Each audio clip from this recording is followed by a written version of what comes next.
अलैकुम, good morning Lahore. जागो लाहौर में आप सबको खुश आमदीद कहते हैं जनाब। एक हस्ती मुस्कुराती और खूबसूरत सी सुबह के साथ मैं हूं मुनीबा आसिफ और आप देख रहे हैं अपना पसंदीदा प्रोग्राम जागो लाहौर। उम्मीद करती हूँ कि जनाब आप इस वक्त जहाँ कहीं भी होंगे ठीक ठाक होंगे, खुश होंगे और जो आपके इर्द गिर्द जो लोग हैं उसको भी खुश रख रहे होंगे, क्योंकि खुश रहना शायद इतना मुश्किल काम नहीं होता जितना लोगों को खुश रखना मुश्किल होता जा रहा है आज के दौर में, ख़ास तौर पर क्योंकि छोटी छोटी चीज़ें होती हैं हमारी डेली रूटीन में जो हम अपनाते हैं और लोगों को खुश भी हम लोग रख सकते हैं, क्योंकि ये भी किसी आर्ट से कम नहीं होता। जब आप किसी की परेशानी को अपनी पॉजिटिव सोच के ज़रिए कम करते हैं ना, तो लोग आपको अपने लिए किसी नेमत से कम नहीं समझते हैं, क्योंकि आप में कुछ ऐसा मौजूद होता है या उनको ऐसा लगता है जो लोगों में आपके लिए चाहत पैदा करता है और आप पर भी अल्लाह की खैर हो जाती है, क्योंकि अल्लाह पाक आपको चुन लेता है कि आप लोगों में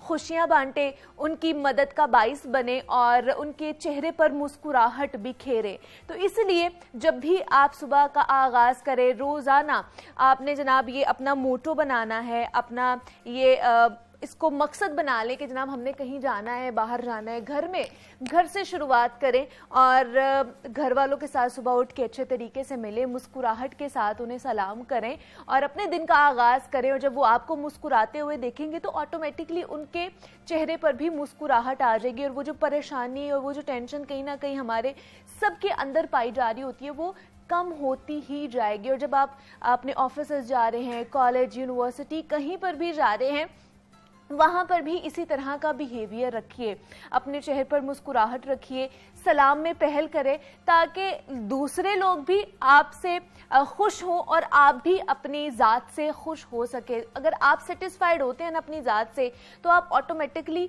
बाकियों को भी खुश रखना शुरू कर देते हैं और बाकी ऑटोमेटिकली आपसे खुश होना शुरू हो जाते हैं। तो इसलिए खुद भी खुश रहें और दूसरों को भी खुश रखें। तो ये आज का बड़ा खूबसूरत सा एक पैगाम था जो मैंने आपके साथ शेयर किया है जनाब। हमारे एक्सपर्ट्स मेहमान भी हमारे साथ मौजूद होंगे जो कि तमाम तर हमारी क्वेरीज को हल करेंगे, जो भी हमारी कन्फ्यूजन है उसको भी दूर करेंगे, क्योंकि बहुत ज़्यादा ज़रूरी है जनाब ये जो ख़ास तौर पर सोशल इश्यूज़ हैं जिन पर आज हमने इनफर्टिलिटी के हवाले से बात करनी है कि मर्दों में इनफर्टिलिटी बहुत ज़्यादा बढ़ती जा रही है, इसकी क्या वजूहात सामने आ सकती हैं और इसको किस तरह इसका इलाज है, तो क्या इलाज हो सकता है, या अगर पहले ज़माने में देखा जाए, अगर कंपैरिजन किया जाए तो तब कौन कौन सी ऐसी चीज़ें थी जिनकी वजह से इनमें कमी वाक़ई हो रही थी और अब बहुत ज़्यादा इजाफा होता जा रहा है। दूसरा जनाब सयाहत के हवाले से हम बात करेंगे और हमारे साथ अरबाब इख्तियार भी मौजूद होंगे कि उनसे जानेंगे कि वो सयाहत के फ़रोग के लिए क्या क्या इकदाम उठा रहे हैं,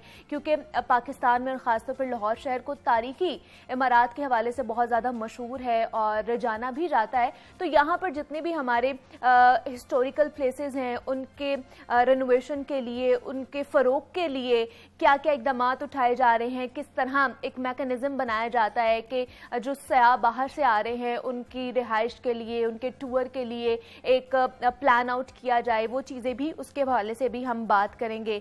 दूसरा जनाब तालीम के साथ साथ जो एक्स्ट्रा करिकुलर एक्टिविटीज़ हैं जो बच्चों के लिए बहुत ज़्यादा ज़रूरी हैं, वो भी हमारे स्कूल्स या हमारे कल्चर में होनी चाहिए। ख़ासतौर पर हमारे पेरेंट्स को इस हवाले से बहुत ज़्यादा अवेयरनेस होनी चाहिए कि सिर्फ ग्रेड्स लेना ज़रूरी नहीं है, ग्रेड्स के साथ साथ जनाब ये जो एक्स्ट्रा करिकुलर एक्टिविटीज़ में पार्टिसिपेट करना भी बहुत ज़्यादा ज़रूरी होता जा रहा है हमारी आने वाली नस्ल के लिए, हमारे बच्चों के लिए, ताकि उनकी जो हेल्थ इश्यूज़ हैं वो कम से कम होते हैं जब वो फिज़िकल एक्टिविटीज़ में ज़्यादा से ज़्यादा इन्वॉल्व होती हैं, उनकी मेंटल हेल्थ बहुत ज़्यादा स्ट्रांग होती है, उनके अंदर जो एक कॉन्फिडेंस होता है वो बूस्ट करता है, उनको बाहर जाके लोगों से कम्युनिकेट करने का मौका मिलता है और उन्हें पता चलता है कि बाहर जाके हमने किस तरह कम्युनिकेट करना है। और जब एक बच्चा सिर्फ किताबी कीड़ा बनता जाएगा और सिर्फ किताबों के साथ ही अपनी ज़िंदगी गुजारेगा तो उसमें वो जो सेल्फ मोटिवेशन और बाहर जाके किसी से बात करना, इस हवाले से बहुत ज़्यादा वो लैक कर रहा होता है, कहीं ना कहीं एलिमेंट जो है वो उसके अंदर नहीं पाया जाता। तो इस हवाले से भी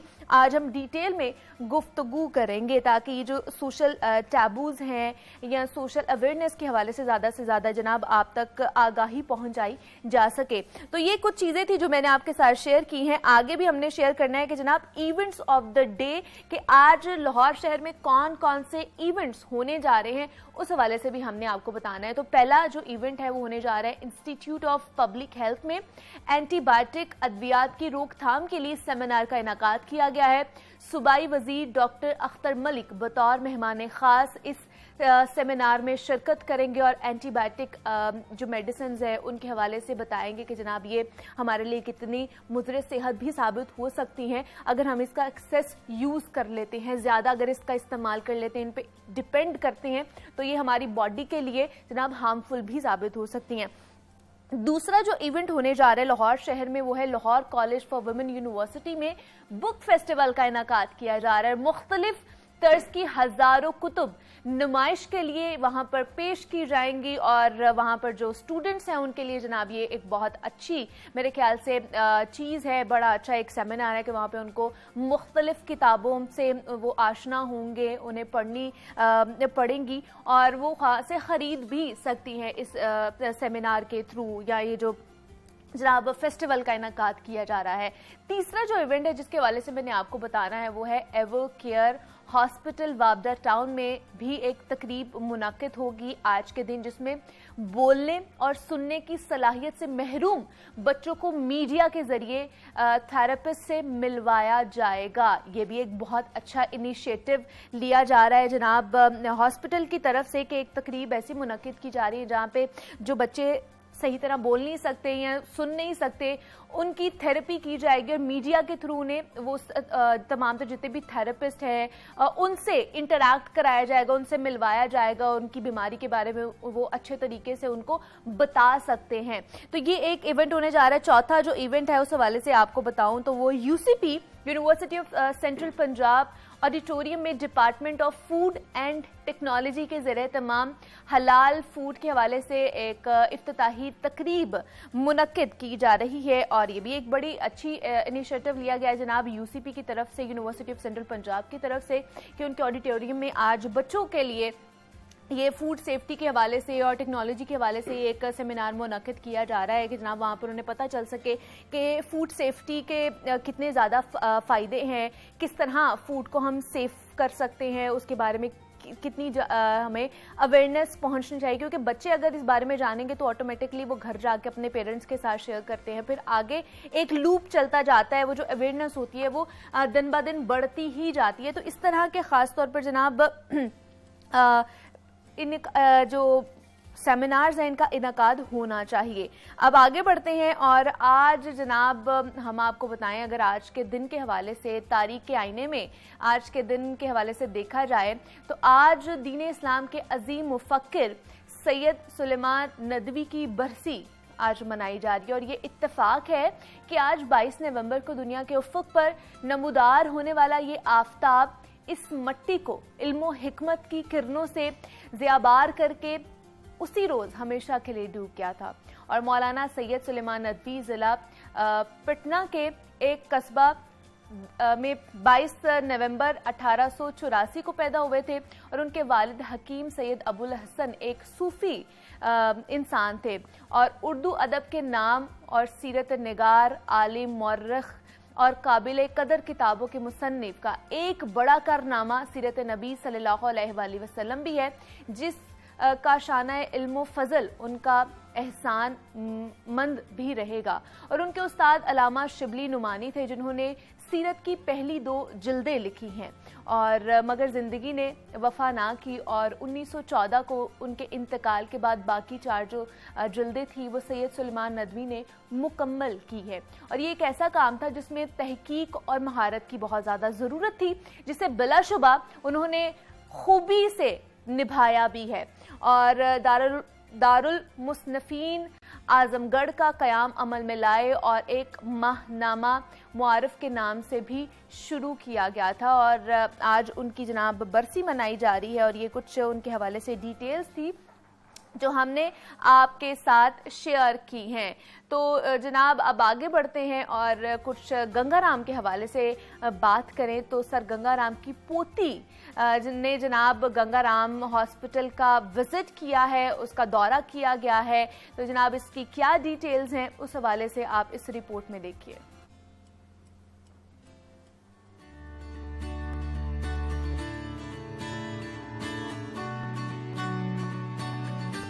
सर गंगाराम की पोती अमरीकी सेनेटर कीशा राम ने लाहौर में मसरूफ दिन गुजारा। अमरीकी सेनेटर कीशा राम का पंजाब ओवरसीज पाकिस्तानीज कमीशन का दौरा। कमिश्नर ओपीसी सैयद खादिम अब्बास ने मेहमान का खैर मकदम किया और वन विंडो के तहत ओवरसीज पाकिस्तानियों को फराहम की जाने वाली सहूलियात का दौरा करवाया। सैयद खादिम अब्बास का कहना था कि वन विंडो ऑपरेशन के तहत ओवरसीज पाकिस्तानियों को हर मुमकिन सहूलियात फराहम की जा रही हैं। ओवरसीज पाकिस्तान कमीशन के अफसरान अंदरूनी और बैरूनी ममालिक में रोड शो भी करने जा रहे हैं। बैरून ममालिक मुकीम पाकिस्तानियों की मुश्किलात के हल के लिए एक ही छत तले तमाम तर सहूलियात मुयस्सर हैं। सर गंगाराम की पोती अमरीकी सेनेटर कीशा राम ने लाहौर हाई कोर्ट बार का भी दौरा किया। वकुला ने मुअज़्ज़ज़ मेहमान का इस्तकबाल किया, जबकि अमरीकी सेनेटर कीशा राम ने बार की क़ियादत से भी मुलाकात की। और जनाब ये सर गंगाराम की पोती थी जिन्होंने पाकिस्तान का दौरा किया और बिलखसूस लाहौर आई और लाहौर में जाके जनाब उन्होंने जो गंगाराम हॉस्पिटल है वहाँ का दौरा किया, वहाँ के इंतजामात के हवाले से देखा, वहाँ पे जितनी भी मैनेजमेंट थी उनसे मुलाकात की और वो बहुत मुतमईन थी। और सर गंगाराम के हवाले से बताया ही जाता है कि जनाब उन्होंने ये गंगाराम हॉस्पिटल बनाया था और बड़े ही कह लें कि वेल इक्विप्ड ये इदारा है। वहाँ पर हर किस्म की मशीनरी मौजूद है, हर किस्म के लोगों को वहाँ पर केटर किया जाता है। इलाज भी काफ़ी हद तक वहाँ पर मुफ्त होता है क्योंकि ये गवर्नमेंट हॉस्पिटल है, तो वहाँ पे आपको हर किस्म का इलाज मुहैया किया जाता है। तो मेरे ख्याल से ये बड़ी अच्छी चीज़ें होती हैं, लेकिन अभी भी बहुत ज़्यादा हॉस्पिटल्स की अगर कमी के हवाले से भी देखा जाए ना तो बहुत सारे मैनेजमेंट इश्यूज़ भी आ जाते हैं, डॉक्टर्स के हवाले से भी बहुत ज़्यादा बातें की जाती हैं। तो हमारी गवर्नमेंट को इस हवाले से भी इनिशिएटिव लेने की अभी भी ज़रूरत है। अब आगे बढ़ते हैं जनाब और कुछ शोबिस के हवाले से भी आपको आगाह करते चलें कि पाकिस्तानी नियाद अमरीकी गुलकारा अरूज आफ्ताब मुसलसल दूसरे साल भी अवार्ड के लिए नामजद होने वाली पहली पाकिस्तानी गुलकारा बन चुकी हैं। और अरूज आफ्ताब को साल 2021 में पहली बार ग्रैमी अवार्ड के लिए नामजद किया गया था और उन्हें अप्रैल 2022 में पहला अवार्ड दिया गया था। उन्हें साल 2023 के ग्रैमी अवार्ड्स के लिए भी नामजद कर दिया गया है और वो मुसलसल 2 साल तक मौसीकी के आला तरीन अवार्ड्स के लिए नामजद होने वाली पहली पाकिस्तानी नियाद गुलकारा बन चुकी हैं। और आरूज आफ्ताब ने अपनी इंस्टाग्राम स्टोरी में इस हवाले से अपने जितने भी फैंस थे उनको आगाह किया और उन्हें और उनकी साथी गुलकारा अनुष्का शंकर को बेस्ट ग्लोबल म्यूजिक परफॉर्मेंस की कैटेगरी में उधेड़ना गाने पर नामजद किया गया है। और अरूज आफ्ताब की मुसलसल दूसरे साल ग्रैमी अवार्ड्स में नामजदगी पर मुद्दत जितने भी शोबिस म्यूजिक शख्सियात हैं उनके लिए वो नेक ख्वाहिशात का इजहार भी कर रहे हैं, उन्हें कॉन्ग्रेचुलेट भी कर रहे हैं। और ये हमारे लिए भी जनाब बड़ी एक खुश आइन बात है या हमारे लिए भी एक प्राउड मोमेंट है कि हमारे जो पाकिस्तानी नियाद है अरूज आफ्ताब है दूसरी बार उन्हें ग्रैमी अवार्ड के लिए नामजद किया गया है। पहला अवार्ड तो उन्हें दे दिया गया था और अभी भी वो बहुत ज़्यादा उनकी होप बहुत ज़्यादा होपफुल है कि जनाब इस साल भी 2023 में उनको नामजद किया गया है तो उस कैटेगरी में भी उनको अवार्ड दिया जाएगा। तो अच्छी उम्मीद रखनी चाहिए, इंशाल्लाह वो पाकिस्तान को रिप्रेजेंट कर रही हैं बाहर, तो इंशाल्लाह उन्हें इस चीज़ से भी नवाजा जाएगा, दूसरा भी ग्रैमी अवार्ड वो ही अपने नाम करेंगी।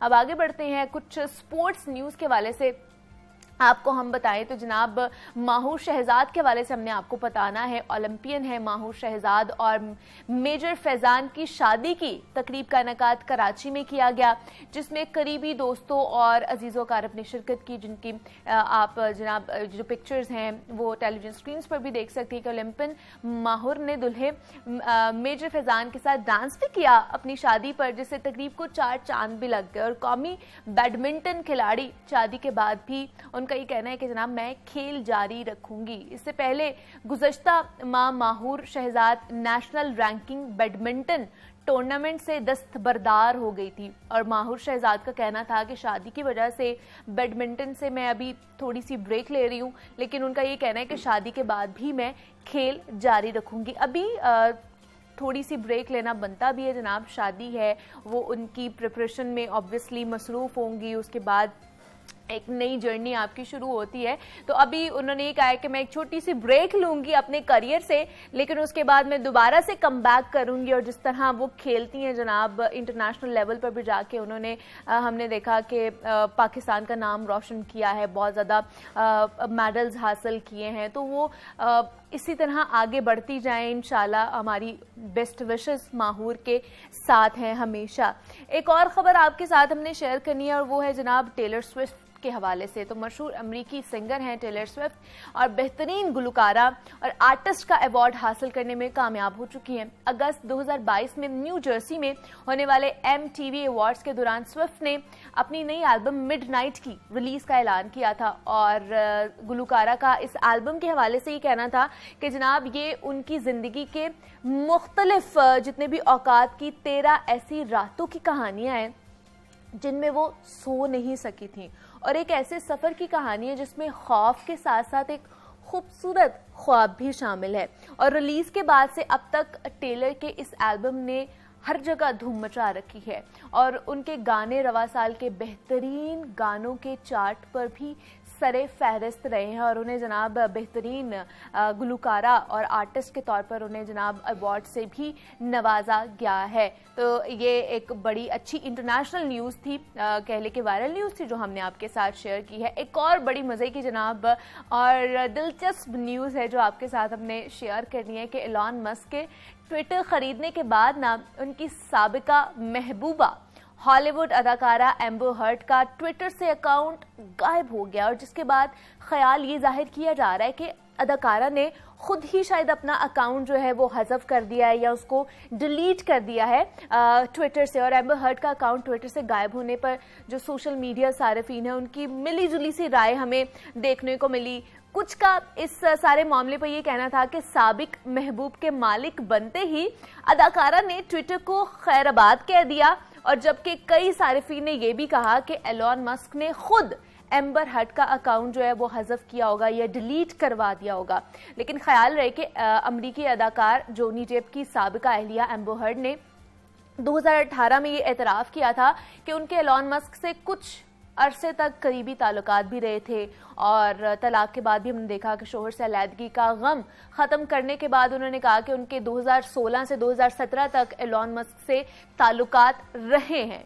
और इसके साथ साथ एलॉन मस्क ने बहुत सी और भी मुतअद्दिद अमरीकी सिंगर्स हैं और एक्ट्रेसेस हैं, उनकी तरह फ़लस्तीनी नियाद अमरीकी मॉडल जीजी हदीद है, उनका भी ट्विटर पर अकाउंट गैर फ़ाल कर दिया है। और एलॉन मस्क ने अप्रैल 2022 में ट्विटर को $44 अरब में खरीदा था, जिसके बाद गुज़श्ता माह 28 अक्टूबर को उन्होंने इसका इंतज़ाम संभालते हुए हज़ारों अफराद को मुलाजमतों से भी निकाला और वेरीफाइड अकाउंट होल्डर से माहाना फीस वसूल करने का भी उन्होंने ऐलान किया था। और जो ये मुलाजमतों से जिनको निकाला उसमें हमने देखा कि बहुत सारे लोग जो थे वो इंडियंस थे जिनको जनाब फारिग किया गया अपनी नौकरियों से। और एलॉन मस्क के ऐसे फैसलों के बाद उन पर बहुत ज़्यादा तनकीद भी की जा रही है, ताहम वो अपनी जिद पर कायम है, जिसके बाद मुतअद्दिद मारूफ शख्सियात ने इस प्लेटफॉर्म को, ख़ासतौर पर ट्विटर को, खुदा हाफिज कहना शुरू कर दिया, अपने जो अकाउंट्स हैं उनको डिलीट करना शुरू कर दिया है।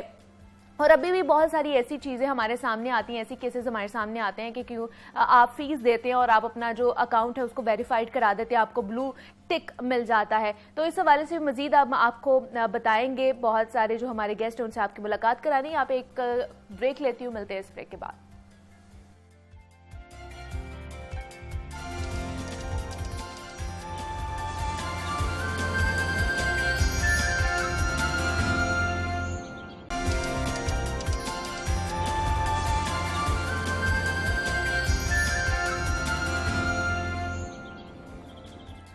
वेलकम बैक टू जागो लाहौर। जनाब, सेगमेंट है हमारा सेहत और फिटनेस के हवाले से, जिसमें हम सेहत से जुड़े मसाइल पर बात करेंगे, क्योंकि सेहत है तो ही जिंदगी है और जिंदगी की तमाम खुशियां और कामयाबियां सेहत की मरहूने मिन्नत ही होती हैं। शादीशुदा खातीन और मर्द हजरात की सबसे बड़ी ख्वाहिश औलाद होती है, जिसके लिए वो अपनी ख्वाहिशात को तर्क करके बच्चों की ख्वाहिशात को मुकम्मल करने के बारे में अपनी सारी जिंदगी सोचते हैं। मगर हर किसी को औलाद की नेमत भी नहीं मिलती है। हमारे मुआशरे में एक इस इस्तिलाह बांझपन बहुत ज्यादा इस्तेमाल की जाती है, जिसको बहुत बड़ी कमजोरी समझा जाता है, जबकि इसमें इंसान की बजाते खुद तो कोई गलती नहीं होती है। और बांझपन सिर्फ औरत में ही नहीं पाया जाता, मर्दों में भी हो सकता है। और बदकिस्मती है कि मर्दों में इनफर्टिलिटी की जो शरह है इसमें तेजी के साथ इजाफा देखने को मिल रहा है। एक हालिया तिब्बी तहकीक के मुताबिक ये पता चला है कि यूरोप और अमेरिका में अब उसके बाद एशियाई और अफ्रीकी मर्द हजरात की जो तौलीदी सलाहियत है गुज़श्ता एक दहाई में बहुत कम हो गई है। और अगर यही सिलसिला बरकरार रहा तो मुस्तकबिल में जो ये रेशो है पैदाइश की उसमें नुमायां कमी वाक़ई होगी। और रिसर्च से ये भी पता चला है कि गुज़श्ता एक दहाई से भी कम अरसे के दौरान दुनिया भर के मर्द हजरात के स्पर्म काउंट की जो तादाद है उसमें नुमाया यानी कि 2.5% से ज्यादा कमी वाक़ई हुई है, जबकि इससे पहले वाली दहाई में ये कमी 2% से भी कम थी। तो मर्दों खवातीन में इनफर्टिलिटी की वजह क्या होती है, इसकी अलामात क्या हो सकती है और इनफर्टिलिटी का इलाज और बचाव कैसे किया जा सकता है, इस पर आज हम बात करेंगे। हमारे साथ इस वक्त मौजूद हैं डॉक्टर रुबीना गुल हैं, फर्टिलिटी स्पेशलिस्ट हैं। डॉक्टर रुबीना, आपको वेलकम कहती हूँ जागो लाहौर में। कैसी हैं आप? ठीक ठाक, वालेकुम सलाम। कैसी हैं आप? ठीक ठाक। मैं भी बिल्कुल ठीक ठाक। डॉक्टर रुबीना, जैसे मैं बता रही थी कि खास तौर पर मर्दों में जो इनफर्टिलिटी की शरह है, रेशो है, उसमें बहुत ज्यादा इजाफा देखने को मिल रहा है। पहले हम सुनते थे कि ये सारे तमाम तर जो मसाइल थे ये सिर्फ खवातीन के साथ रिलेट किए जाते थे, शायद उनमें ये मसाइल होते, लेकिन अब मर्दों में भी बढ़ती जा रही है। तो फर्टिलिटी दर हकीकत है क्या और क्या इसकी वजूहात है कि बहुत ज्यादा इसमें इजाफा होता जा रहा है इनफर्टिलिटी में मर्दों में? देखो, इनफर्टिलिटी या सब फर्टिलिटी अब इसको कहते हैं, इसकी डेफिनेशन तो बेसिकली ये है कि औरत की उम्र अगर 35 साल से कम है, ओके, ठीक है ना, तो 6 महीने या साल तक मियाँ बीवी जब एक साथ रहते हैं तो उनको हमल हो जाता है। उसके बाद अगर हमल ना हुआ तो उसको हम डायग्नोज करते हैं या लेबल करते हैं सब फर्टिलिटी। अच्छा, वजूहात इनकी औरत मर्द दोनों में बराबर हैं। जैसे आपने कहा कि अब मर्दों में इनफर्टिलिटी काफ़ी ज़्यादा हो गई है, विच इज़ ट्रू। हम अपने सेंटर में हमीद लतीफ़ अस्पताल में जब भी अपने ईयर के एंड के स्टैट्स बनाते हैं तो हमें भी ये चीज़ रियलाइज हुई है कि अब रेशो 52 to 48 हो गया, यानी 52% मर्द रिस्पॉन्सिबल हो गया और 48% अब औरत रिस्पॉन्सिबल हो गई है। इसकी 2 वजूहात या 2 रीजंस जो हमें समझ आती हैं। पहले, अवेयरनेस बहुत ज़्यादा हो गई है, यानी पहले तो था इल्ज़ाम औरत पे लगा दिया जाता था, औरत ही अस्पतालों में फिरे, डॉक्टरों के पास जाए, दाइयों पे फिरे, सारा कुछ इलाज करे। लेकिन अब अवेयरनेस के बाद मर्द भी आना शुरू हो गया है डॉक्टर्स के पास। एग्जैक्टली। और डॉक्टर्स भी जब इलाज शुरू करते हैं तो सबसे पहले कहते हैं कि हमने मर्द का इलाज शुरू करना है या मर्द का टेस्ट शुरू करना है। तो इसलिए एक तो अवेयरनेस ज्यादा है, so more men are coming to the clinic and more men are getting investigated. दूसरी वजूहात, हाँ, मर्द में इनफर्टिलिटी ज्यादा होने की सबसे बड़ी वजह जो है वो हमारे यहाँ पर जो डाइट है, ठीक है। डाइट के साथ बहुत से लोग अब जंक फूड खाते हैं, प्रॉपर बैलेंस डाइट नहीं होती है। एग्जैक्टली ये है। सेकंड नंबर पे smoking and drugs, very important. Lot of young people they are involved in smoking और लॉट ऑफ अदर ड्रग्स, उसमें अल्कोहल भी हो सकता है या कोई भी हो सकता है। ये वजूहात है। सही। थर्ड इम्पॉर्टेंट जो है, जितने बैठने वाली जॉब्स इन सेडेंटरी लाइफस्टाइल, सारे मर्द सुबह से लेकर रात तक एक कुर्सी पे जब बैठे होते हैं, कोई वॉक नहीं है, कोई एक्टिविटी नहीं है, फिजिकल एक्टिविटी नहीं है। एग्जैक्टली।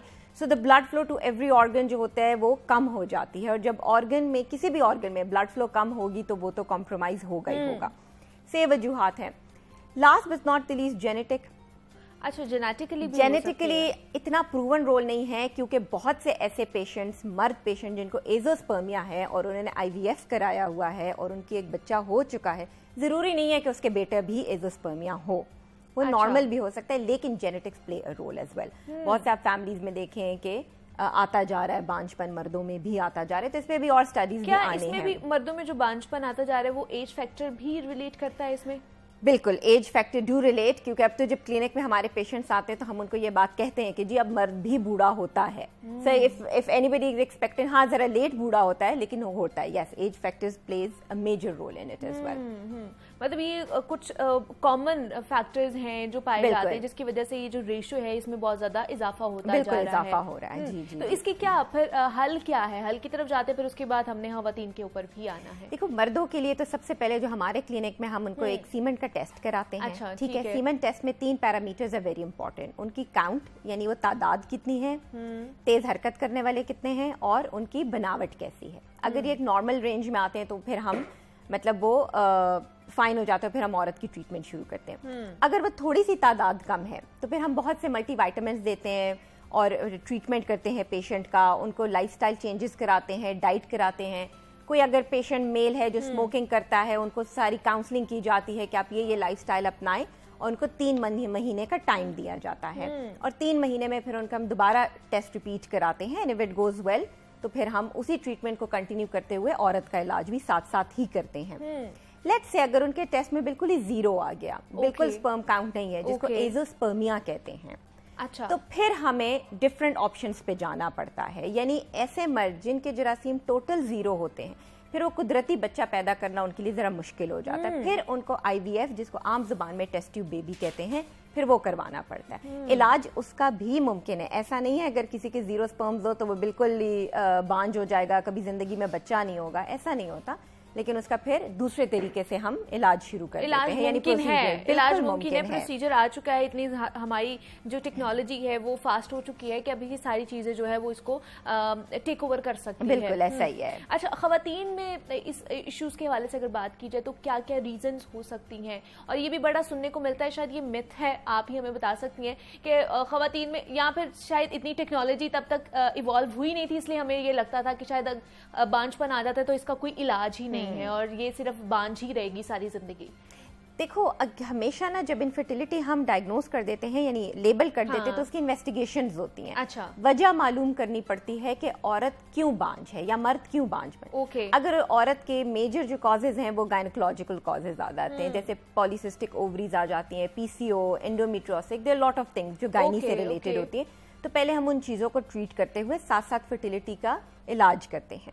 लेट्स से ऐसी अगर औरत में कोई मसला हो जिसकी ट्रीटमेंट गायनी में अभी पॉसिबल नहीं होती है, तो फिर उनका अगेन प्रोसीजर करते हैं जो टेस्ट ट्यूब बेबी या IVF होता है। सो ट्रीटमेंट हम स्टार्ट मेडिसिन से करते हैं, दवाइयाँ देते हैं। दवाइयों से अगर औरत को या कपल को हमल ना हो तो फिर हम आहिस्ता आहिस्ता प्रोसीजर पे जाते हैं।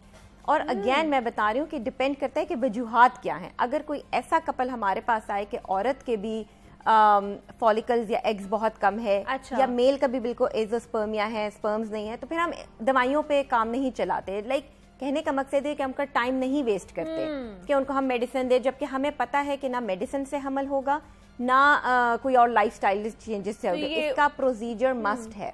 तो फिर हम राइट अवे उनका शादी के साल, 1.5 साल, 2 साल बाद प्रोसीजर कर देते हैं। ओके। अदरवाइज अगर सब कुछ ठीक है, एक अनएक्सप्लेन्ड इनफर्टिलिटी है, तो फिर हम पहले दवाइयों से ट्राई करते हैं, फिर एक माइनर सा प्रोसीजर होता है IUI, अच्छा, वो ट्राई करते हैं। अगर वो नहीं होता तो फिर लास्ट पे हम IVF की तरफ जाते हैं। अच्छा डॉक्टर रुबीना, बहुत से ऐसे मैंने खवातीन के केसेस देखे हैं कि वो कहते हैं हमारे खानदान में 10-10, 12-12 साल बाद बच्चे होते हैं और वो कोई ट्रीटमेंट भी नहीं कराते और 10-10 साल वेट भी करते हैं कि पहले हमारी बहनों में या हमारे खानदान में इतना लेट बर्थ हुई है बच्चे की, तो हमारे साथ भी यही होगा। तो ये भी एक चीज बहुत ज्यादा प्रोलॉन्ग होती जा रही है। बिल्कुल, ये थोड़ा सा यही आपके चैनल से ही आई वांट टू स्प्रेड कि हमारे पास ऐसे जब कपल्स आते हैं ना जो कहते हैं कि हाँ, हमने पहले साल डॉक्टर ने हमें कहा था कि ये इलाज करा लो, अच्छा, लेकिन हमने इंतजार किया, और जब वो आते हैं तो औरत की भी एज गुजर चुकी होती है और मर्द के भी स्पर्म्स लो हो चुके होते हैं, और फिर हमें कहना पड़ता है कि जी अब तो IVF से भी नहीं हो सकता।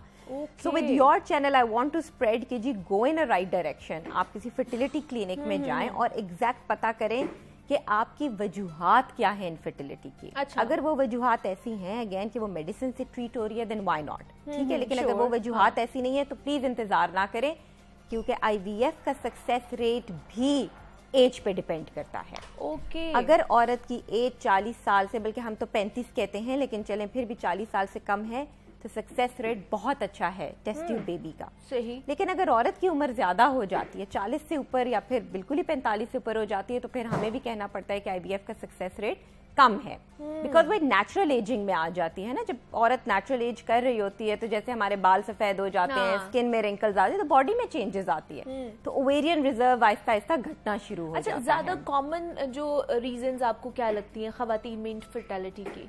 इनफर्टिलिटी में ट्रस्ट मी हमारी कंट्री में तो जी मोटापा है, अच्छा, डाइट एंड वेट। और जब वेट ज्यादा होता है तो patient present with polycystic ovaries है। ठीक है, तो पॉलीसिस्टिक ओवरीज और वेट ये दोनों जो है ना लाजिम और मलजूम जिसे कहते हैं कि PCO होगा तो वेट गेन होगा, वेट गेन होगा तो PCO के सिम्टम्स आना शुरू हो जाते हैं। उसमें पेशेंट को फिर 4 चीजें बहुत इंपॉर्टेंट हैं। अगर पेशेंट को ये हो, चेहरे पे बाल आना, मुंह पे पिंपल्स होना, इर्रेगुलर मेंस्ट्रुअल साइकिल होना और उसके साथ इनफर्टिलिटी होना। अगर किसी भी औरत को ये है तो वो डायरेक्ट फर्टिलिटी क्लिनिक जाएं, क्योंकि वो फिर PCO की पेशेंट है और फिर उसके अकॉर्डिंग हम उसको ट्रीट करते हैं। ये साइंस एंड सिम्टम PCOs के हैं? ये PCO के 4 मेजर साइंस एंड सिम्टम्स हैं। अगर किसी भी औरत को है तो वो समझ जाए कि उसको PCO होगा। और ये PCOs की वजह से आपकी जो फर्टिलिटी है उसके ऊपर भी असर पड़ेगा? बिल्कुल, क्योंकि PCO में होता यही है कि आपकी ओवरीज इतनी रेजिस्टेंट हो चुकी होती है कि उसमें एक अच्छा अंडा नहीं बन पाता है, और जब अच्छा अंडा नहीं बनेगा तो फिर ऑब्वियसली हमल होना जरा मुश्किल होता है। तो फिर हम उसको ट्रीटमेंट देते हैं, medicine, lifestyle changes, diet changes, ये सारा फिर हमारा एक प्लान बनता है। ये जो वेदर में भी हमारे चेंजिंग्स आती जा रही हैं, क्लाइमेट चेंज भी आता जा रहा है, जैसे स्मॉग बहुत ज्यादा है, आलूदगी जिसको हम कह रहे हैं दिन ब दिन खासतौर पर शहर लाहौर में बढ़ती जा रही है, जिसपे हम बात भी करते हैं डॉक्टर रुबीना, क्या ये भी एक फैक्टर हो सकता है दोनों तरफ? देखो, जो स्मॉग है ना बेसिकली वो तो अपर रेस्पिरेटरी आपके इन्फेक्शंस कॉज कर सकता है, लेकिन ऑब्वियसली जब इन्फेक्शंस आपकी बॉडी में आएंगे और वो ब्लड में आएंगे तो उससे आपके सारे ऑर्गन्स इफेक्ट होंगे। तो yes, it would play a role,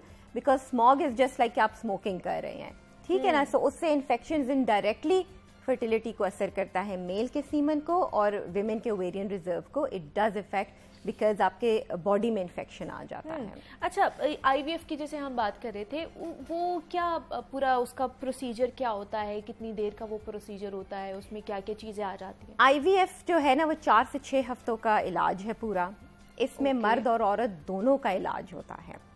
mail के हम पहले टेस्ट कराते हैं, फीमेल के टेस्ट कराते हैं, उसके अकॉर्डिंग डोजेस डिसाइड होती हैं। औरत को इंजेक्शंस लगते हैं, रेगुलर उनकी अल्ट्रासाउंड मॉनिटरिंग होती है। अच्छा। बॉडी में अच्छे फॉलिकल्स बने तो फिर औरत से हम वो बेहोश करके जनरल एनेस्थीसिया में फॉलिकल्स एस्पिरेट करके एग्स निकालते हैं।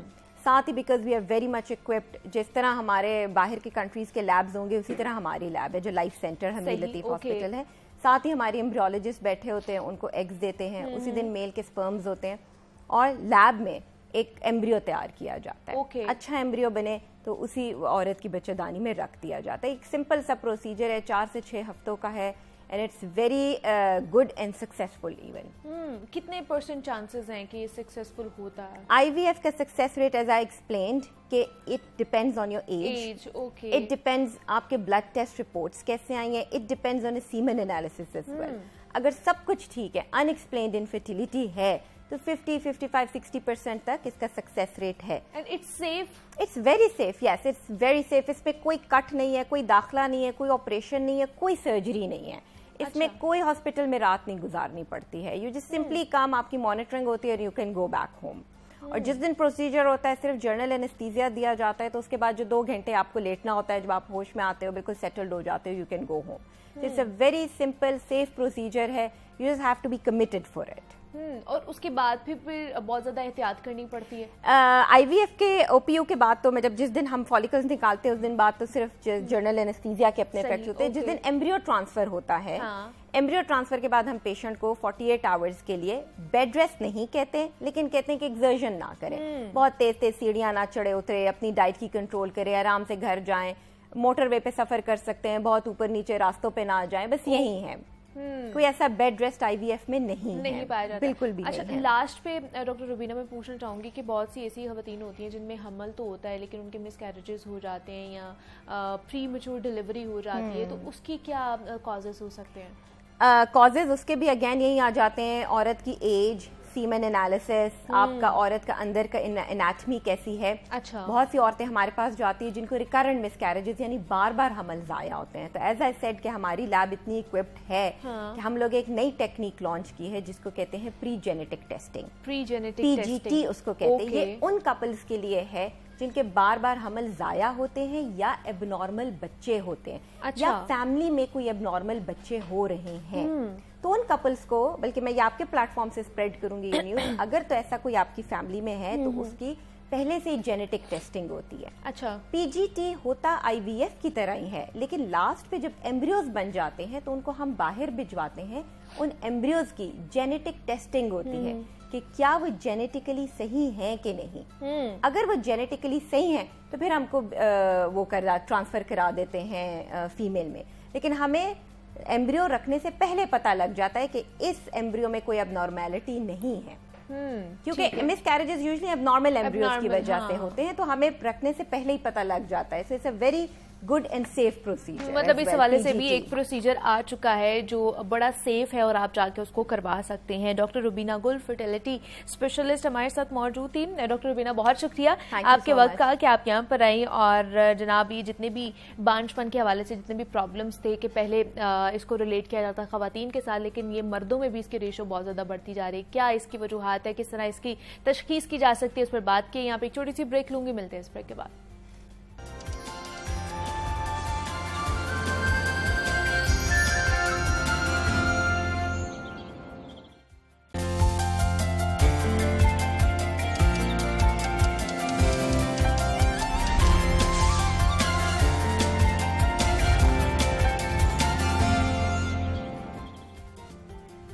शहर लाहौर तेरी रौनकें दाइम आबाद, तेरी गलियों की हवा खींच के लाई मुझको। जनाब, सेगमेंट है हमारा लाहौर की दुनिया। ये एक हकीकत है कि दुनिया में एक लाहौर है और लाहौर में एक दुनिया है। लाहौर एक तारीखी और सकाफती शहर है जिसमें दर्जनों तारीखी और सियाहती मकामात मौजूद है, जिनकी वजह से ये शहर बेमिसाल पूरी दुनिया के सयाहों के लिए मरकज़े निगाह है। और इस शहर के बासी जिंदा दिलाने लाहौर के नाम से अपनी एक अलग पहचान भी रखते हैं। पाकिस्तान और खासतौर पर अगर लाहौर की बात की जाए ना, तो इसमें सयाहत के हवाले से मौजूद पोटेंशियल के हवाले से कोई इनकारी नहीं है, लेकिन माजी में इस हवाले से कोई खातिर खा इंतजामात नहीं किए गए। गुज़श्ता हुकूमत ने अपनी तरजीहात में सियाहती शोबे को रखते हुए ठोस मनसूबाबंदी की और सयाहत की सन्नत को फिर से आबाद करने के लिए बहुत सारे इकदामात उठाए गए, जिसके बायस गुज़श्ता साल ही आलमी इक्तसादी फोरम ने बैनुल-अक़वामी सफर और सियाहती इंडेक्स में पाकिस्तान की जबरदस्त तरक्की को तस्लीम करते हुए इसकी दर्जा बंदी में 6 पॉइंट्स का इजाफा किया। और इसी तरह आलमी जरीदे फॉर्ब्स की जानिब से भी पाकिस्तान को उन 10 मकामात में शामिल किया गया था जहां दुनिया के सयाहों को जरूर जाना चाहिए। और यही नहीं बल्कि मारूफ अमरीकी टाइम्स ने 2021 में सयाहों के लिए दुनिया के 52 मकामात में से पंजाब के दारुल हुकूमत लाहौर को भी शामिल किया था। और अपनी खूबसूरती की वजह से बागों का शहर कहलवाने वाला लाहौर सदियों पुरानी रिवायात का अमीन भी है। इसका कल्चर, इसकी तारीख, इसकी सकाफत तो सयाहों के लिए एक अट्रैक्शन है ही, लेकिन इसके साथ साथ सियाही जो मजहबी सियाहत है वो भी बहुत ज्यादा उसके जो मौके हैं वो भी यहाँ पर मौजूद है। तो शहर में टूरिज्म के हवाले से क्या क्या अपॉर्चुनिटीज मौजूद है, महकमा सयाहत है उनकी जानिब से लाहौर में टूरिज्म के फरोग के लिए क्या क्या इकदाम किए जा रहे हैं, इकोनॉमिक अगर पॉइंट ऑफ व्यू से देखा जाए तो टूरिज्म के हवाले से कितना पोटेंशियल मौजूद है लाहौर शहर में, इस पर आज हम बात करेंगे। हमारे साथ जनाब आसिया गुल मौजूद हैं जो कि सेक्रेटरी हैं टूरिज्म डिपार्टमेंट के। आसिया, आपको वेलकम कहती हूँ जागो लाहौर में, कैसी हैं आप? Thank you, I am fine, thank you. Asiya, Lahore को बहुत ही माना जाता है, पहचान है इसकी एक अलग ही, एक तारीखी और सकाफती शहर है हमारा लाहौर, जिसमें सैकड़ों तारीखी इमारत मौजूद हैं। अगर टूरिज्म के पॉइंट ऑफ व्यू से देखा जाए तो सबसे पहले तो हमारे देखने वालों को ये बताएं कि यहाँ पे कौन कौन सी ऐसी जगह हैं जिनको हमें जरूर देखना चाहिए, जिनका हमें विजिट करना चाहिए। जी, जैसा आपने खुद बताया कि लाहौर में तारीखी वर्सा मौजूद है, बहुत हिस्टोरिकल इंपॉर्टेंस की बिल्डिंग्स यहाँ पर। अगर आप टूरिज्म के पॉइंट ऑफ व्यू से देखें तो शालामार बाग ऐसी जगह है जहाँ पे मैं रिकमेंड करूंगी कि लोगों को ज़रूर जाना चाहिए। रिसेंटली गवर्नमेंट ऑफ पंजाब ने इसको काफ़ी इम्प्रूव भी किया है और वर्ल्ड टूरिज्म डे पर इसके ऊपर इल्यूमिनेशन भी की गई। इसके अलावा और भी दूसरी साइट्स हैं, जैसे बादशाही मॉस्क है, लाहौर किला है। ये ऐसी जगह है जो कि अगर कोई इंटरनेशनल फेम की ये जगह है। अच्छा। और आपको पता होगा कि यूनेस्को की वर्ल्ड हेरिटेज साइट्स वो एक इन्वेंट्री बनाते हैं जिसमें पूरे पाकिस्तान से उन्होंने 6 साइट्स को इंक्लूड किए हैं। और उन 6 में से 3 पंजाब में, जबकि 2 लाहौर में हैं, शालामार बाग और शाही किला। ये हमारे पास हैं जो वर्ल्ड हेरिटेज उसके अंदर शामिल हैं। इसके अलावा लाहौर में अगर आप एक तरफ देखें तो तारीखी मकामात हैं, दूसरी तरफ आप मॉडर्न आपको तर्ज तामीर भी नजर आएगी, जिसमें आप अरफा करीम टावर है और आप फोटो स्टेडियम है। क्योंकि सियाह के पॉइंट ऑफ व्यू से आप देखें तो तारीखी बिल्डिंग्स के साथ साथ बहुत सारी ऐसी चीज़ें होती हैं जैसे वो फूड में इंटरेस्टेड होते हैं। आपको मैं एग्जांपल दूंगी, टर्की का जो ग्रैंड बाजार है, आप वहाँ जाते हैं, वहाँ पे आपको बहुत टूरिस्ट मिलते हैं। इसी तरह हम लाहौर में हमारी फूड स्ट्रीट है, हमारे पास हमारा फोर्ट्रेस स्टेडियम है, इसके अलावा हमारे पास कज़ाफी स्टेडियम है। बिल्कुल। तो ये सारी चीजें ऐसी हैं जो कि सियाहों के लिए अट्रैक्शन का बायस बनती हैं। अच्छा, अगर देखा जाए तो मैं जैसे बताई थी कि कुछ अरसा पहले फॉर्ब्स ने भी हमें डिक्लेयर किया था कि ये बेस्ट टूरिस्ट डेस्टिनेशंस हैं अगर लाहौर की बात की जाए, लेकिन वो उसके बाद क्या हमारे जो सियाहती एतबार है उसमें कोई इजाफा हुआ है, लोग ज्यादा आना शुरू हुए हैं उस चीज के बाद पर्टिकुलरली? जी बिल्कुल, क्योंकि ये ऐसे मैगजीन है जिनकी इंटरनेशनल रैंकिंग है बहुत ज्यादा है। हाँ। ना सिर्फ फोर्ब्स ने बल्कि न्यूयॉर्क टाइम्स ने भी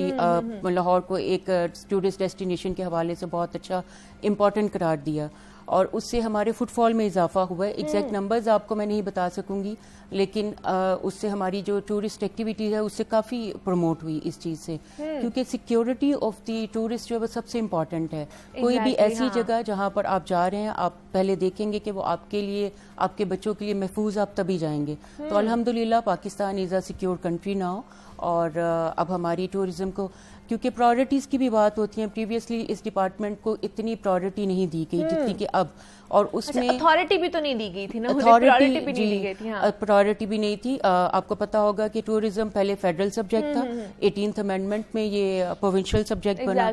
उसके बाद अब तक जो टूरिज्म डिपार्टमेंट है ये स्पोर्ट्स एंड यूथ अफेयर्स का हिस्सा था। 2019 में ये अलहदा डिपार्टमेंट बना है। तो we are a newly created department, अभी सिर्फ 2 साल हुए हैं।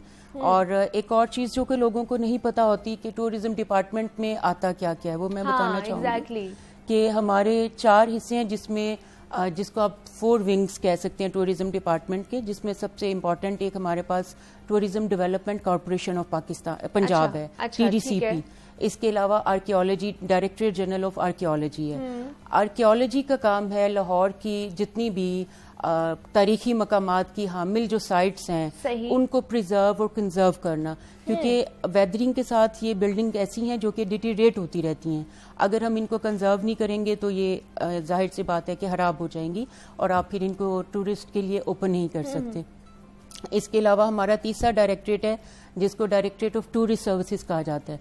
रिलेटिवली अननोन है क्योंकि बहुत सारा काम इसमें जो कि होना चाहिए था अभी उस पर उस तरह से तवज्जो नहीं है। सबसे इम्पोर्टेंट इस डायरेक्टरेट का काम है रेस्टोरेंट्स और होटल्स की रजिस्ट्रेशन, क्योंकि आपकी, और उसके अलावा होटल्स की रेटिंग जो आप स्टार रेटिंग करते हैं वो उनकी फैसिलिटीज को देख के किया जाता है। इस वक्त यहाँ पर मैनुअल सारा काम हो रहा है और कोशिश होगी कि इसको डिजिटलाइज किया जाए ताकि लोगों को कन्वीनियंस हो। आप इन एडवांस जो है वो अपनी सारी चीज़ें, फॉर एग्जांपल TDCP के रेस्ट हाउसेज है हमारे पास, लोग उसको बुक करें, वो ऑनलाइन बुकिंग हो सके। ये बहुत छोटा सा काम है, सारी दुनिया में अब ये हो रहा है। लेकिन इस पे भी मैं आऊंगी क्योंकि बहुत से लोग जो है ना आसिया इस पे शिकायत करते हैं कि हमसे बहुत ज्यादा रेंट चार्ज किया जाता है होटल्स की तरफ से, तो ये मैकेनिज्म किस तरह बनाया जाता है इस पे बात करूंगी। लेकिन अभी थोड़ा सा क्लैरिफाई मैं खुद भी करना चाह रही हूँ और हमारे देखने वाले भी ये चाह रहे होंगे कि हम ये सुनना चाह रहे हैं या आप हमें ये क्लियर करें कि जो वॉल्ड सिटी है उसके अंदर क्या क्या चीजें आ जाती हैं और आप लोगों के अंडर टूरिज्म डिपार्टमेंट के अंदर क्या है, क्योंकि दोनों अंदरून शहर हम देखते हैं कि दोनों के अंडर ही आ जाता है, लेकिन उसको फिर भी कहीं ना डिफरेंशिएट किया गया है कि कौन कौन सी चीजें उनके अंडर आ रही है, या दोनों एक ही साथ मिलकर काम करते हैं, अलग अलग काम करते हैं, ये मैकेनिज्म क्या है? देखिए है तो दोनों 2 इदारे, लेकिन कोलैबोरेशन के हर तरफ मौके मौजूद हैं। वॉल्ड सिटी अथॉरिटी के साथ हम कोलैबोरेट करके काम कर भी सकते हैं और किया भी जा सकता है, लेकिन मैंडेट के लिहाज से आप देखें तो वॉल्ड सिटी अथॉरिटी का काम अंदरून लाहौर में काम करना है। अच्छा, ठीक और है। बाकी सारे पंजाब या बाकी सारे लाहौर में टूरिज्म डिपार्टमेंट है, लेकिन इसके साथ साथ क्योंकि लोगों को नहीं पता होता कि पार्क्स और ग्रीन बेल्ट्स मेंटेन करना पार्क्स एंड हॉर्टिकल्चर अथॉरिटी की जिम्मेदारी है। सही। वो उनके उसमें मैंडेट में फॉल करते हैं। लेकिन मैं ये कहूँगी कि हमारी अलग अलग मैंडेट होने के बावजूद हमें कोलैबोरेट करना है, हमें आपस में कोऑपरेशन को बढ़ाना है ताकि हम ज़्यादा से ज़्यादा सियाहों को फैसिलिटेट कर सके। टूरिस्ट के लिए फैसिलिटेशन तभी होगी जब हम आपस में कोऑर्डिनेशन के साथ और कोऑपरेशन के साथ चलेंगे। मतलब अंदरून शहर में जितनी भी तारीखी बिल्डिंग्स आ जाती, इमारत आती हैं, वो सारी वॉल्ड सिटी अथॉरिटी में आती हैं क्या? नहीं, जो अंदरून शहर में तारीखी मकामात हैं या तारीखी बिल्डिंग्स हैं वो still director general of archaeology करता है। अच्छा। लेकिन हम इसमें मिलके भी काम कर सकते हैं। मैंडेट उनका है, आर्कियोलॉजी डायरेक्टरेट का है, हमारा है, हमें काम करना है उसके ऊपर। वॉल्ड सिटी अथॉरिटी सिर्फ अंदरून लाहौर को देखती है, जैसे कि ये शाही किला है, ये इस वक्त उनके पास है। अच्छा। और कोलैबोरेशन की मैं एक एग्जांपल ये दूंगी कि जैसे हमने पंजाब टूरिज्म स्क्वाड बनाया जो कि इस साल अगस्त में इंट्रोड्यूस हुआ। ये सियाहों को फैसिलिटेट करने के लिए या उनको गाइड करने के लिए, बहुत सारे लोगों को पता नहीं होता कि हम और उसकी तारीख से वाकिफ नहीं होते। मतलब हम लोग घूमने फिरने के तो शौकीन हैं, लेकिन कहीं जाएंगे तो हमें पता नहीं कि इसकी तारीखी लिहाज से क्या अहमियत है। तो हमारे टूरिज्म स्क्वाड के जो यंग बच्चे बच्चियां हैं उनको हमने ट्रेनिंग भी करवाई है, 1122 से भी उन्होंने ट्रेनिंग ली है। और वो आपकी टूरिस्ट की सेफ्टी के लिए है। अब ये शाही किले में हमारा ये स्क्वाड मौजूद है, इसी तरह शालामार बाग में भी ये मौजूद हैं और जितनी भी टूरिस्ट साइट्स हैं उनके ऊपर ये ड्यूटी दे रहे हैं सियाहों को गाइड करने के लिए। स्पेशली जो इंटरनेशनल टूरिस्ट हमारे पास आते हैं उनको भी ये गाइड करते हैं। और इसके अलावा एक हमने अपनी हेल्पलाइन बनाई है 1421, उसमें अगर आपको टूरिज्म से रिलेटेड कोई इन्फॉर्मेशन चाहिए हो तो यू कैन कॉल इट। और इस प्रोग्राम के रेफरेंस से मैं लाहौर के लोगों को ये मैसेज देना चाहूँगी कि आप इसको यूज़ करें, आप इस पे इंफॉर्मेशन ले सकते हैं। आप कहीं कोई कंप्लेन लॉन्च करना चाहें, आप इस हेल्पलाइन के ऊपर फ्री ऑफ कॉस्ट ये हेल्पलाइन है, इसके ऊपर आप कंप्लेन भी लॉन्च कर सकते हैं और उसका नोटिस लिया जाएगा। अच्छा, क्या आसिया सियाहत के फ़रोग के लिए इटसेल्फ ये बहुत बड़ा एक कह लें कि मैकेनिज्म है कि इसको हमने बढ़ाना है और आगे लेकर जाना है साथ ही साथ, और ये सारी कोलैबोरेशन के साथ ही चीज़ें होती हैं, कोई एक इदारा अकेला नहीं कर सकता है। तो आपके इदारे की तरफ से क्या क्या चीज़ें, क्या क्या इकदाम उठाए जा रहे हैं ताकि सियाहत का जो फ़रोग है वो ज़्यादा से ज़्यादा हो, और क्या न्यू कोई मंसूबे या प्रोजेक्ट्स भी लेके आए जा रहे हैं आप लोगों की तरफ से? जी बिल्कुल, न्यू प्रोजेक्ट्स भी हैं। न्यू प्रोजेक्ट से पहले मैं आपको जो ऑनगोइंग प्रोजेक्ट्स उनके बारे में बताती जाऊँ कि सियाहत को अगर तो आप देखेंगे सिर्फ एंटरटेनमेंट का एक जरिया है, वो भी बहुत इंपॉर्टेंट है क्योंकि हेल्दी एक्टिविटीज़ के लिए आपको इस तरह की जो ट्रैवलिंग है, टूरिज्म है, इसमें इंडल्ज करना चाहिए, बहुत इंपॉर्टेंट है। इसके अलावा अगर आप इसको इकोनॉमिक ग्रोथ का जरिया समझे, क्योंकि दुनिया के बहुत से ममालिक ऐसे हैं जितना रिच कल्चरल हेरिटेज हमारे पास है शायद ही किसी मुल्क के पास हो।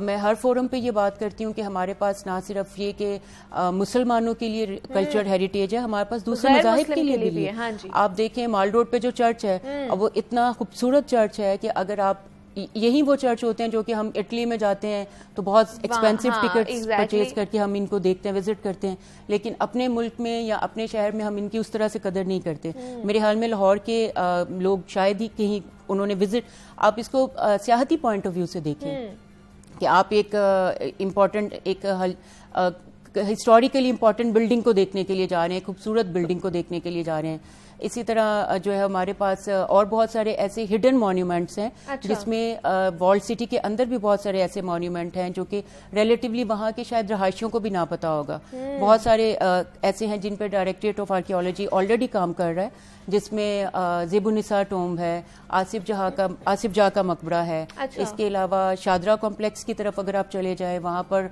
हमारे पास जहांगीर का मकबरा है, नूरजहाँ का मकबरा है, और उसके अलावा हमारे पास आसिफ जहाँ का, जैसे मैंने आपको बताया, ये पूरा कॉम्प्लेक्स एक है।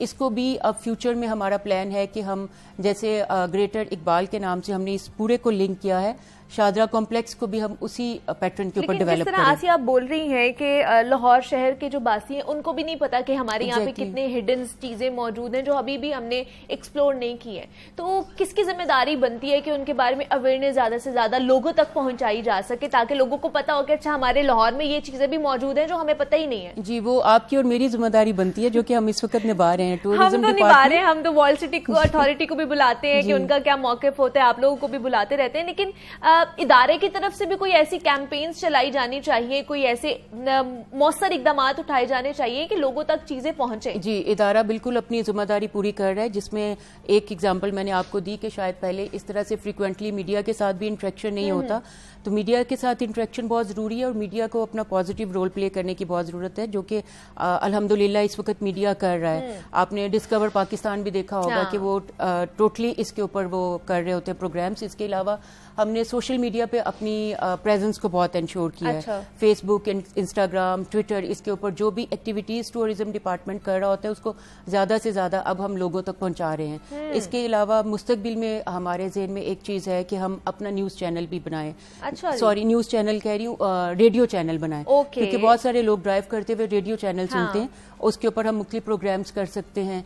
इसके अलावा हमारी ऐप है जो कि इस वक्त पूरी तरह से फंक्शनल नहीं हुई, लेकिन बहुत जल्द उसको फंक्शनल कर देंगे, टूरिज्म पंजाब टूरिज्म के नाम से, जो कि एंड्रॉयड पे इस वक्त मौजूद है। अच्छा, ठीक है। आप लाहौर के लोग या पंजाब के लोग उसको भी यूज कर सकते हैं। उसके ऊपर जितनी हमारी आर्कियोलॉजिकल साइट्स हैं उनकी इन्फॉर्मेशन दे दी गई है, जो हमारे साथ रेस्टोरेंट्स और होटल्स रजिस्टर्ड है उनकी है, और आप जहाँ जहाँ जा सकते हैं वहाँ पे फूड के जो पॉइंट्स हैं वो भी सारे मौजूद हैं, तो लोग उससे भी फायदा उठा सकते हैं। इसको मजीद इम्प्रूव किया जा रहा है।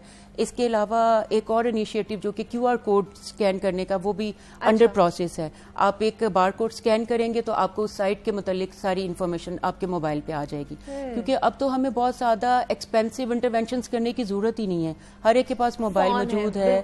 आप ऐसी इंटरवेंशंस कर सकते हैं जो कि लोग मोबाइल के ऊपर अपनी, जैसे टूरिज्म ऐप का मैंने जिक्र किया, QR ऐप का जिक्र किया, इनसे फायदा उठाते हुए आपकी प्रोजेक्शन जो है वो बहुत अच्छी हो सकती है और टूरिस्ट फैसिलिटेट भी होंगे। एग्जैक्टली, और उनका टाइम भी वेस्ट नहीं होगा। वो पहले ही उन्हें सारी भावना होगी कि हम कहाँ जा रहे हैं, उसमें क्या क्या हमें देखने को मिलेगा। अच्छा, टूरिज्म डिपार्टमेंट की तरफ से डबल डेकर बस का भी इनिशिएटिव लिया गया, फिर नाइट टूर के हवाले से भी आप लोगों ने एक इनिशिएटिव लिया। ये कितना जो तजुर्बा है आप लोगों का वो कामयाब जा रहा है? जी, बहुत कामयाब गया है, लोगों ने बहुत पसंद किया है, और लोगों की पॉपुलर डिमांड के ऊपर जो है ये मजीद TDCP बसें प्रोक्योर कर रहे हैं। इस वक्त हमारी 4 बसें लाहौर में ऑपरेशनल हैं, इसके अलावा रावलपिंडी में भी है, साउथ की तरफ भी चल रही हैं, और 4 मजीद डबल डेकर बसेस जो हैं, दो 25 नवंबर को और 2 अगले महीने हमें पहुंच जाएंगी। डॉलर रुपी पैरिटी की वजह से थोड़ी सी हमें प्रॉब्लम हुई, जो कि जल्दी रिजॉल्व कर ली गई है, और अब लाहौर के लोग देखेंगे कि पहले लिबर्टी और 3-4 साइट्स की तरफ हमारी ये टूरिस्ट बसेस जा रही हैं,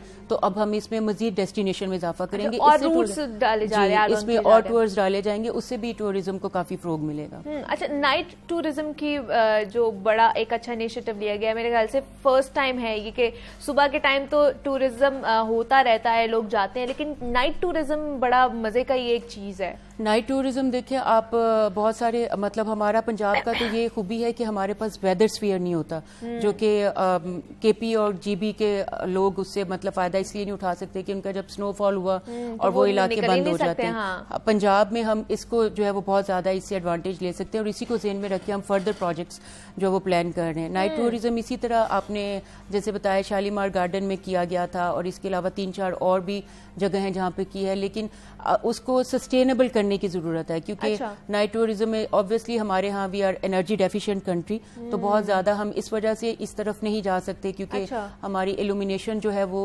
रेगुलर उसके फीचर मतलब नहीं नाइट टूरिज्म में डिक्लाइन आ रहा है? नहीं, डिक्लाइन तो इसको तो एज सच वैसे हमने किया ही नहीं प्रमोट कि आप उसका डिक्लाइन करें। इसको किया जा सकता है, लेकिन एक बैलेंस मेंटेन करते हुए, क्योंकि जैसे मैंने पहले कहा कि वी आर एनर्जी डेफिशिएंट, तो बहुत ज्यादा इस तरफ नहीं किया जा सकता। स्टिल इसके ऊपर 2-4 जगहों पे काम चल रहा है, जो कि हम फर्दर इसको ओपन करेंगे। तो दूसरा, हम अगर थोड़ा सा आ जाएं कि हम कितने पैसे कमा रहे हैं और कितना खर्च कर रहे हैं, तो गवर्नमेंट जो है सियाहत के थ्रू कितने पैसे आमदनी हासिल कर रही है, और उसमें से जो कमा रही है वो सियाहत के फ़रोग के लिए भी लगा रही है, या उनको मेंटेनेंस और उसके हवाले से खर्च कर रही है उतना जितना बिल्कुल भी नहीं। अगर आप ये पूछें तो जितना हमारा पोटेंशियल है हम उसके ऊपर कुछ भी नहीं इस मामले में कि इकोनॉमिक ग्रोथ में कंट्रीब्यूट करे। जैसे कि दूसरे ममालिक मैंने पहले बताया कि वो चल ही टूरिज्म के ऊपर रहे हैं। Sri Lanka is an example, Turkey is an example, Dubai is an example. लेकिन जब हम इंफ्रास्ट्रक्चर की बात करते हैं, जब हम फैसिलिटीज की बात करते हैं, तो हमारे और उनमें जमीन आसमान का फर्क है। हमारे पास उस तरह का लेवल ऑफ इंफ्रास्ट्रक्चर नहीं है कि हम इकोनॉमिक अपनी कंट्रीब्यूशन जो कि टूरिज्म डिपार्टमेंट को करनी चाहिए वो करे।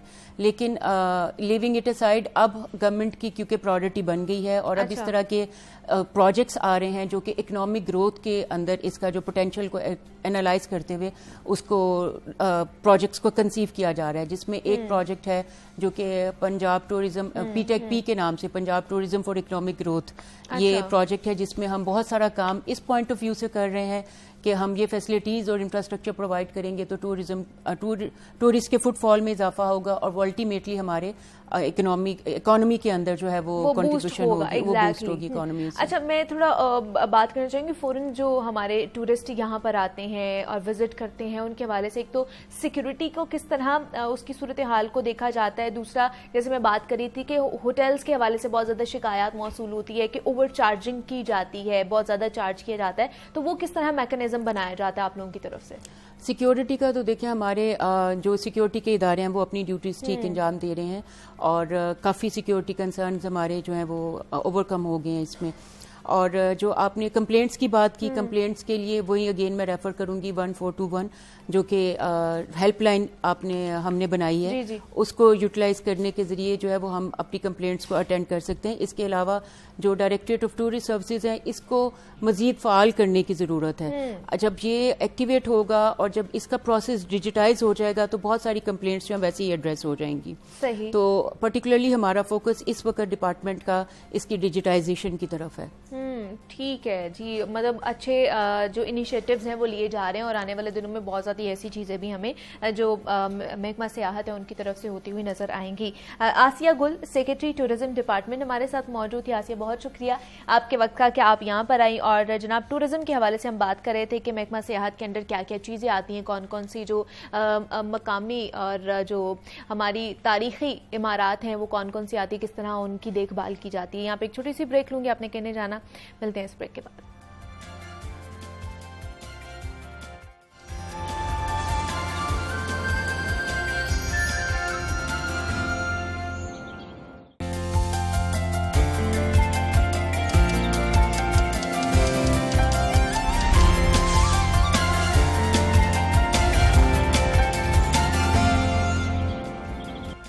वेलकम बैक टू जागो लाहौर। जनाब, अब कुछ बात हो जाए बच्चों और नौजवानों के हवाले से, तो आज हमने उनकी बात करनी है क्योंकि जनाब हमारे बच्चे जो हैं कौम का मुस्तकबिल होते हैं और किसी भी मुल्क की तरक्की और उसके नौजवान की ज़हन इर्तिका का अंदाज़ा वहाँ से लगाया जा सकता है कि उसकी तालीमी हालत किस तरह की है। और यहाँ पर अगर देखा जाए तो हमारी जो तालीमी निज़ाम है उसके ऊपर बहुत ज़्यादा उंगलियां भी उठाई जाती हैं, उसके ऊपर भी बात करेंगे। लेकिन अगर हम अपने बच्चों के हवाले से देखा जाए तो शुरू से ही हमारे बच्चों को ये सिखाया जाता है कि अच्छे ग्रेड्स लाने हैं और उसके लिए हमें किताबी कीड़ा बनना पड़ता है। लेकिन वालिदैन इस बात को समझते ही नहीं है कि तालीम सिर्फ दरसी किताबें या फिर लेक्चर तक महदूद नहीं होती है।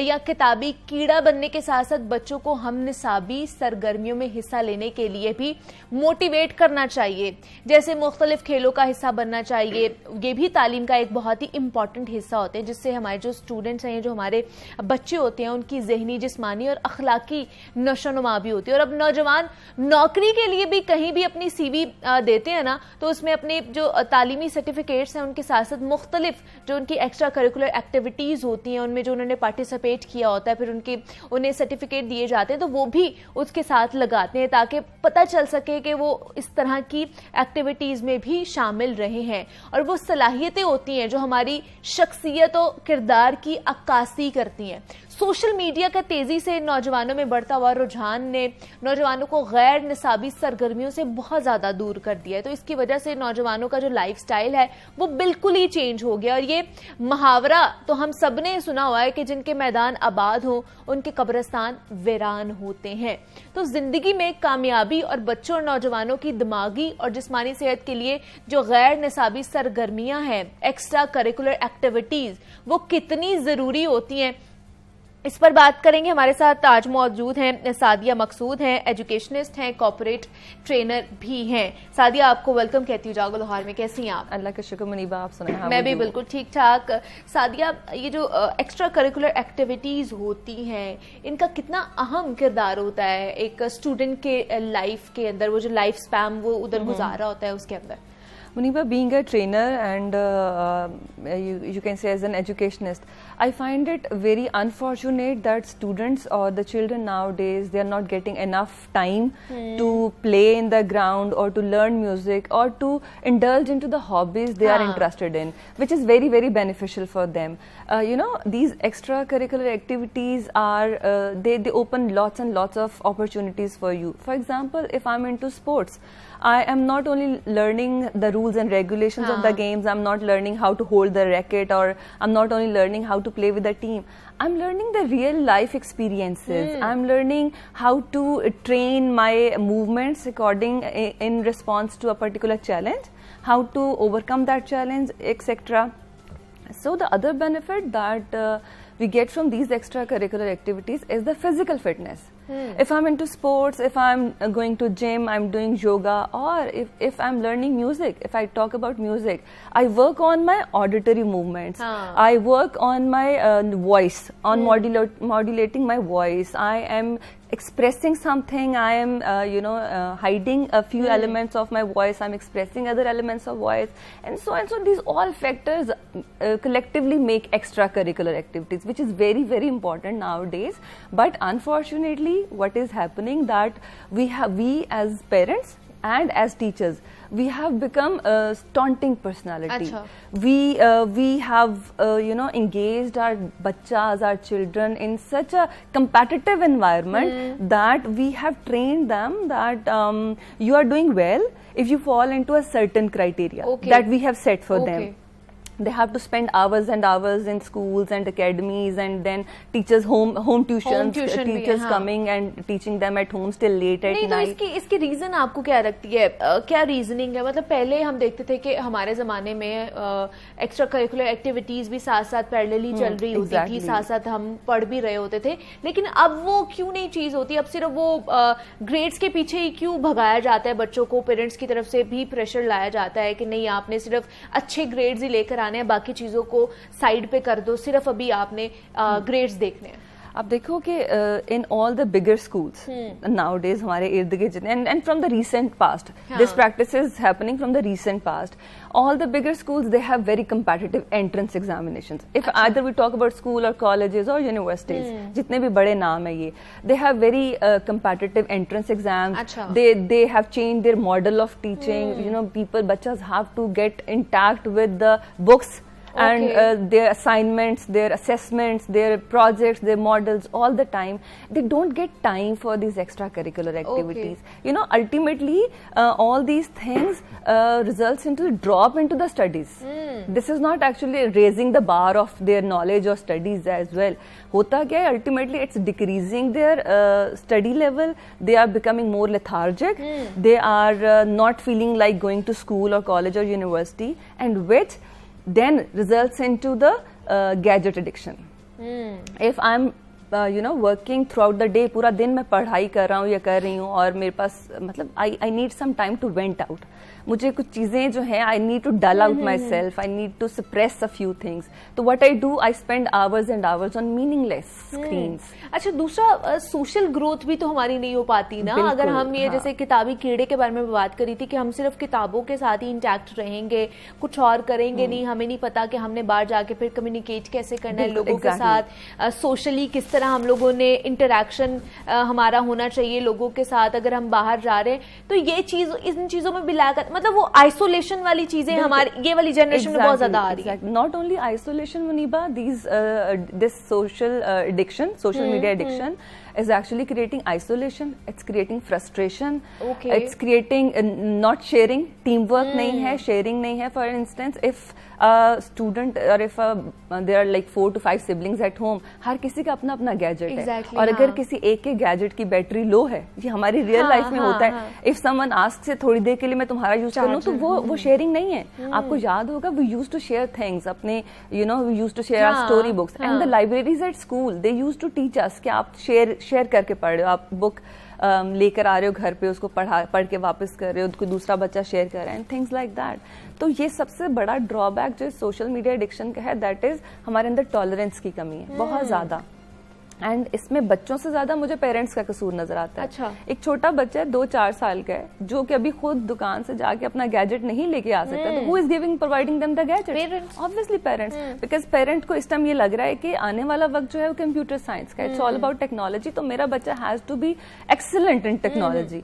अदर देन दैट पेरेंट्स को ये लगता है कि अगर मैंने इसको ये चीज नहीं लाके दी तो शायद उसके हमारा अंदर बच्चा पीछे रह जाएगा, कॉम्प्लेक्स आ जाएगा, उसके अंदर इंफीरियोरिटी कॉम्प्लेक्स आ जाएगा, उसकी क्लास में, उसके स्कूल में, हर बच्चे के पास ये है, which is wrong, which is totally wrong. तो हमें as a teacher and as a parent किस तरीके से एक्स्ट्रा करिकुलर एक्टिविटीज को प्रमोट करना, it's helping the young age in particular ways. For example, if we talk about at neurological level, it is helping in lots and lots of positive changes in the human body.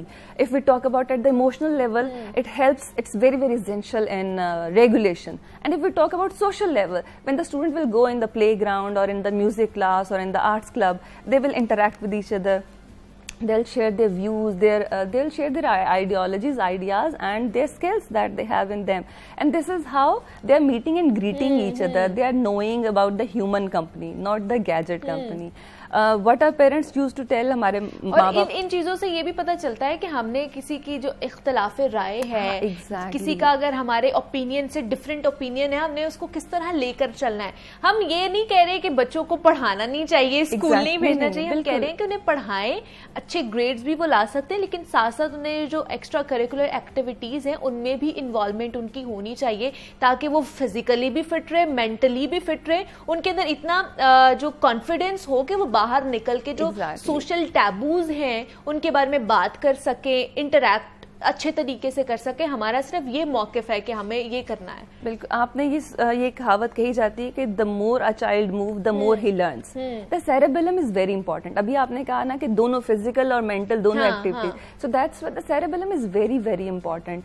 अब मेरा एक इख्तलाफ ये होता है कि why we call these activities as extra curricular activities. We should remove the word extra curricular. Okay. It should be curricular activities. These activities should be a part of the curriculum, like arts, science, maths, physics, chemistry.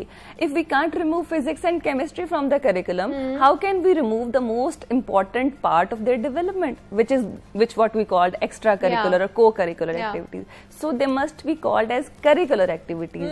These sports, arts, music, different clubs, or their social responsibilities are part of extracurricular activities.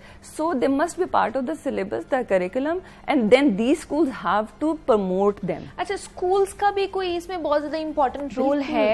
मतलब parents तो चले हैं ही हैं, लेकिन schools की तरफ से भी तो इम्प्लीमेंटेशन किसी चीजों होनी चाहिए ना। देखिए, पेरेंट्स में रेस कहाँ से आई है? ये स्कूल्स की तरफ से आई है। स्कूल्स में ग्रेडिंग सिस्टम, आपके CGPAs कॉलेजेस में, यूनिवर्सिटीज में, तो वहां से जब स्कूल्स की तरफ से ये प्रेशर आता है तो पेरेंट्स के ऊपर ये प्रेशर बिल्डअप हो जाता है दैट माई बच्चा हैज टू एक्सेल। उन्होंने अपने बच्चों को बताया हुआ है कि you are performing well if you fall in this particular criteria. अच्छा, अगर तो इतने ग्रेड्स आ रहे हैं बस फिर ठीक है, चाहे बच्चा दुबला पतला सा हो रहा है, लेथार्जिक फील कर रहा है, he is not feeling like going to school every day, he is not energetic to get up in the morning.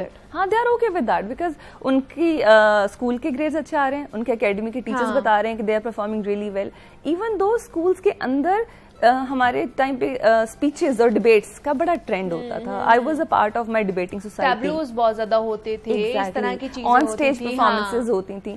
So ultimately ये सारी चीजें भी हमारी एकेडमिक्स को ही हेल्प कर रही होती हैं। हमें बोलना आ रहा होता है, हमें लोगों को फेस करना आ रहा होता है। We are building confidence in us, we are building different skills like leadership skills in us and team work we are, and ultimately ये सारी चीजें हमारे रेज्यूमे का भी पार्ट बन रही हैं। We are not wasting time कि हम बच्चे को ग्राउंड में भेज रहे हैं तो आज का टाइम वेस्ट हो गया। हम बच्चे को किसी क्लब को ज्वाइन करने के लिए भेज रहे हैं, कोई आर्ट्स बच्चा अगर आर्टिस्ट बनना चाह रहा है तो उसको आर्ट से रिलेटेड कुछ सीखने के लिए भेज रहे हैं.